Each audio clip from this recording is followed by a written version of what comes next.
শীতকাল পড়বে আর dalgona coffee হবে না, তা কি হয়? নমস্কার বন্ধুরা, আমি মিনু আর আপনাদের স্বাগত জানাই মিনুস কিচেন চ্যানেলে। আজকের রেসিপি ডালগোনা কফি। চলুন দেখে নেওয়া যাক রেসিপিটি। প্রথমেই আমি নিয়ে নিচ্ছি 2 টিস্পুন কফি,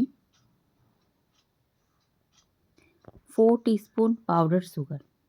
আপনারা এখানে পাউডার সুগারই ব্যবহার করবেন যাতে ব্লেন্ডিংয়ে সুবিধা হয়, নর্মাল সুগার ব্যবহার করবেন না। আর নিয়ে নেব 3 টিস্পুন ওয়াটার। জলটা একটু উষ্ণ গরম জল ব্যবহার করার চেষ্টা করবেন, তাহলে ব্লেন্ডিংটা খুব ভালো হয়। আমি ব্লেন্ডার দিয়ে এখানে ব্লেন্ড করে নিচ্ছি। যতক্ষণ পর্যন্ত একটা ক্রিমি টেক্সচার না আসবে ততক্ষণ পর্যন্ত ব্লেন্ড করে যেতে হবে।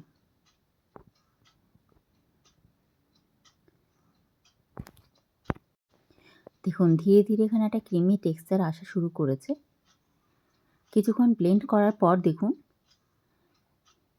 কালারটা কীরকম চেঞ্জ হয়েছে, একটা ক্রিমি টেক্সচার আমরা পেয়েছি। এইবারে আমি যে দুধটা দিয়ে কফিটি তৈরি করব, সেই দুধটাকেও একবার ব্লেন্ড করে নেব।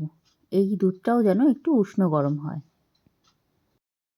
আমি কাপের মধ্যে যেই কফি মিক্সচারটা বানিয়ে রেখেছি সেটা 2 চামচ করে দিলাম। এরপরে যে দুধটা আমরা ব্লেন্ড করে রেখেছি সেটা এই কফির ওপর থেকে কাপে দেব।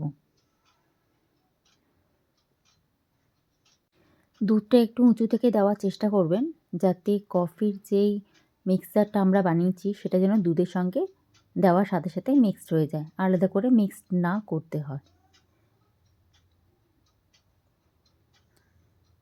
ব্যাস দেখুন রেডি আমাদের ডালগোনা কফি। গরম গরম সার্ভ করুন, চকলেট সিরাপ দিয়ে গার্নিশিং করে নিতে পারেন।